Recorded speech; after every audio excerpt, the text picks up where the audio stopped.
Bismillahirrahmanirrahim. Assalamualaikum warahmatullahi wabarakatuh. Waalaikumsalam warahmatullahi wabarakatuh. Alhamdulillah wa syukurillah, la haula wa la quwata illa billah.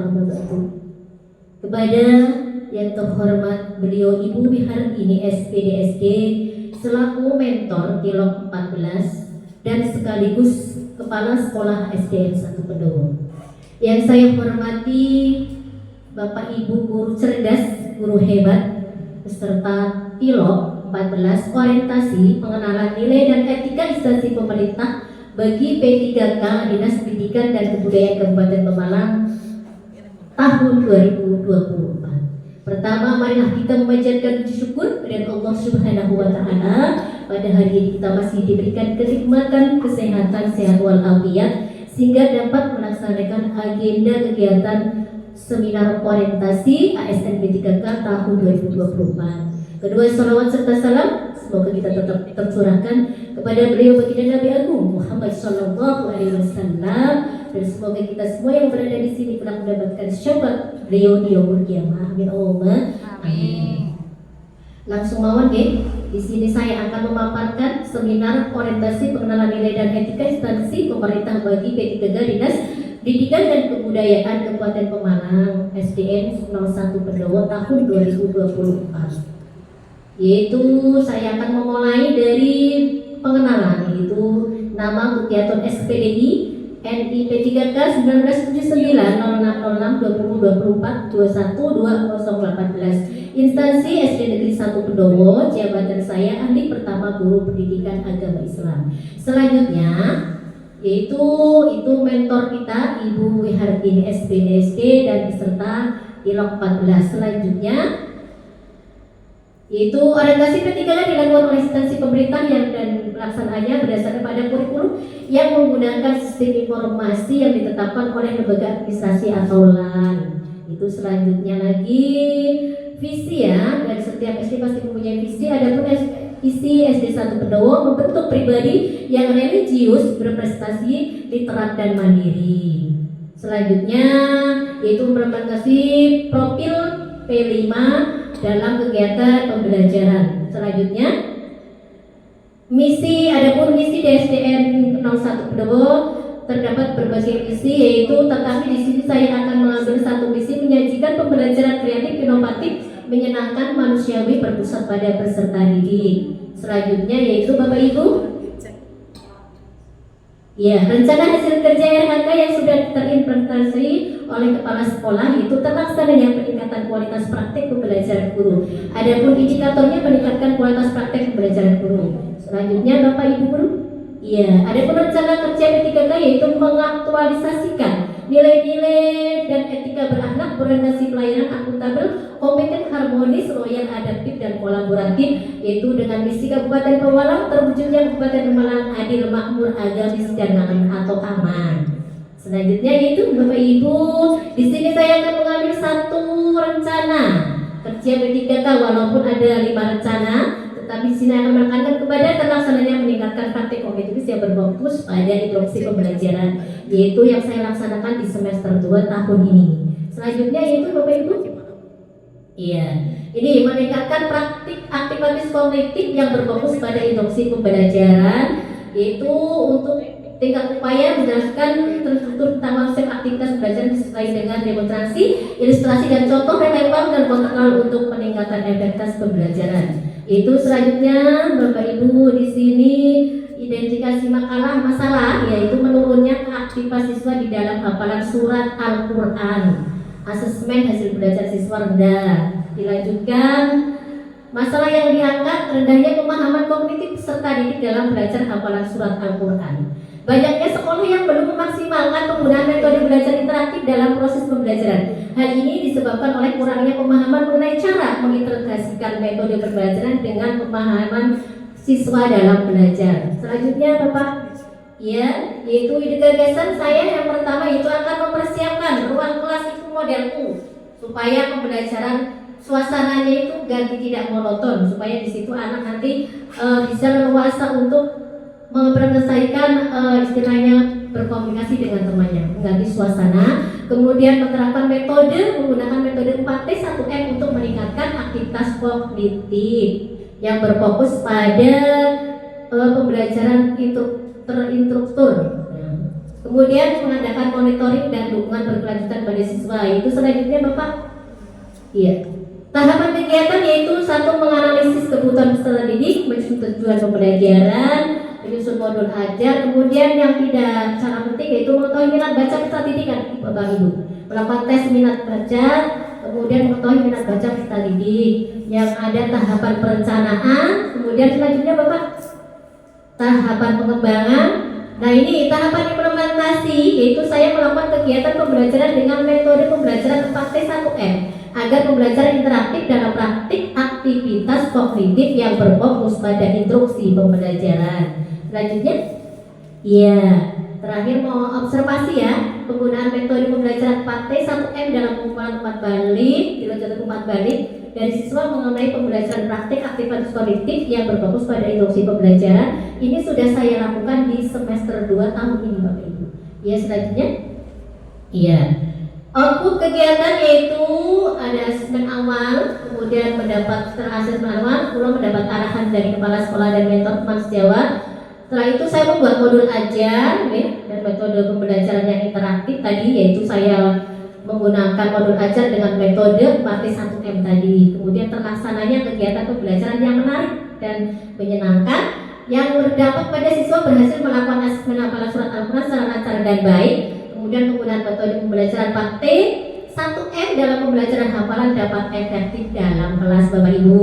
Selanjutnya, ya, ini penerapan untuk melaksanakan kegiatan meningkatkan kualitas pembelajaran siswa dengan metode memanfaatkan metode pembelajaran 4T 1M dan penggunaan teknologi pendukung ya. Saya kemarin menggunakan teknologi pendukung juga Bapak, yaitu selain lembar surat Al-Quran yang saya serahkan ke anak-anak, saya menggunakan layar proyektor LCD ya untuk mendukung pembelajaran supaya menarik dan menumbuhkan minat bakat anak. Kemudian di situ pembelajaran pengumpulan aspirasi belajar interaktif yang sesuai dengan praktik aktivitas kognitif yang berfokus pada instruksi pembelajaran.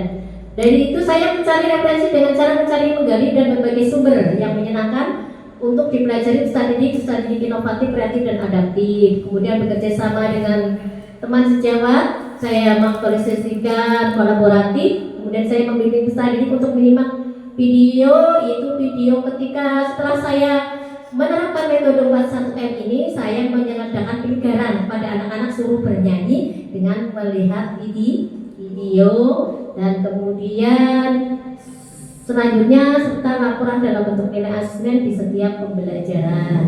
Selanjutnya yaitu Bapak, ya kesimpulan ternyata pemanfaatan model pembelajaran 4T 1M ini pendukung teknologi dalam proses pembelajaran pemahaman, belajar pengulangan spasi dan pembelajaran interaktif yang sesuai dengan praktik aktivitas kognitif yang berfokus pada instruksi pembelajaran dapat meningkatkan kualitas pembelajaran secara signifikan. Metode pembelajaran ini sangat menyenangkan, tapi juga dapat meningkatkan motivasi dan hasil belajar siswa sehingga membantu mereka mencapai hasil belajar yang optimal. Dan kemudian orientasi pegawai pemerintah, pegawai perjanjian kerja P3K adalah apa Bapak Ibu? Untuk langkah penting dalam mempersiapkan pegawai yang memahami tugas yang bertanggung jawab seluruh kegiatan tersebut dapat dilaksanakan dengan baik dan dengan menerapkan nilai-nilai dasar berakhlak dalam setiap pelaksananya. Ini diharapkan akan tercipta ASN yang berakhlak dan memiliki karakter sebagai pelayan masyarakat. Itu Bapak Ibu pemaparan seminar dari saya. Terima kasih.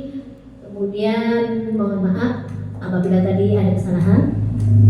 Monggo ada tanggapan ataupun pertanyaan dari Bu Mentor atau dari peserta?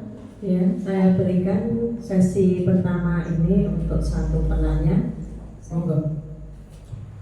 Assalamualaikum warahmatullahi wabarakatuh. Waalaikumsalam warahmatullahi wabarakatuh. Terima kasih Ibu atas waktu yang telah diberikan untuk saya. Bu Tuti, ini terkait dengan yang sudah dipaparkan sama Ibu, saya tertarik Ibu karena sudah jelas baik dan menarik ya. Saya sudah paham, maksudnya itu membuat saya terinspirasi.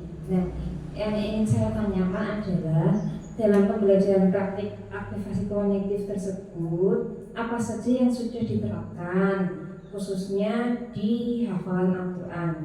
Kemudian yang kedua, apa tolak ukur keberhasilannya dan adakah kendalanya? Matur Bu, monggo. Terima kasih Bu Yani. Di sini saya menerapkan metode 4T1M ini, yaitu metode ini digunakan itu Bapak Ibu oleh para hafid Quran ya dalam menghafal surat Al-Qur'an, yaitu di mana 4T ini mempunyai arti telaah, teliti, tutur, dan tata, atau dalam bahasa Arabnya talaki, takrir, tasmi, taksim, dan murojaah.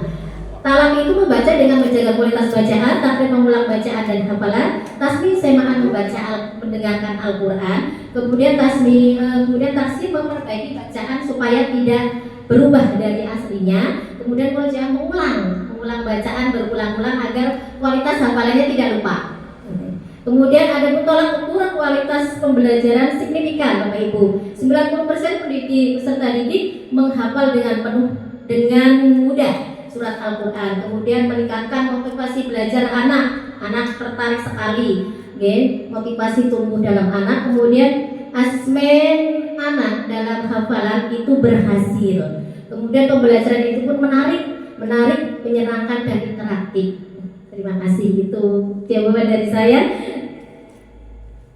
Monggo Ibu mentor memulihkan. Tepuk tangannya untuk Ibu Tuti. Ya.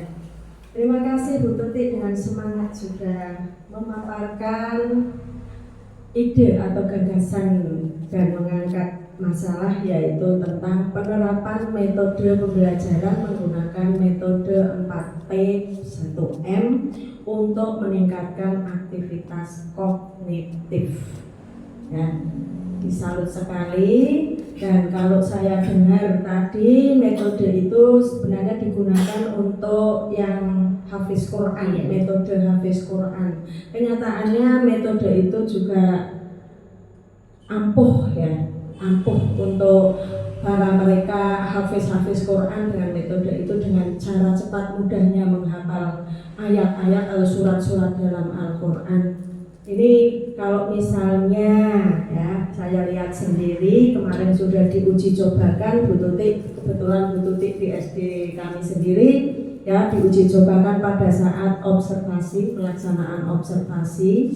Itu juga saya lihat penggunaan metode itu cukup signifikan sekali, karena terlihat anak-anak di situ dengan antusiasnya Bu Tuti memaparkan, kemudian penggunaan metode dan media yang tepat, sehingga anak-anak saya lihat betul 90% itu bisa menguasai atau menghafal surat Al-Hujurat kemarin itu dengan mudah sekali ya, tanpa kesulitan. Memang saya menyaksikan sendiri, dan itu bisa dilanjutkan Bu Tuti dengan dikembangkan untuk kelas-kelas yang lain ya. Mudah-mudahan nanti kita bisa, SD kita ini ya, bisa khatam sampai juz 30 kan? Ini ya, jadi insan-insan yang bertakwa dan dengan impak yang sangat tinggi. Ya, terima kasih. Semangat Bu Tuti. Itu pemaparan dari saya. Apabila ada kekurangan semata-mata dari saya pribadi, bersyukuran kepada Allah Subhanahu wa taala. Wassalamualaikum warahmatullahi wabarakatuh.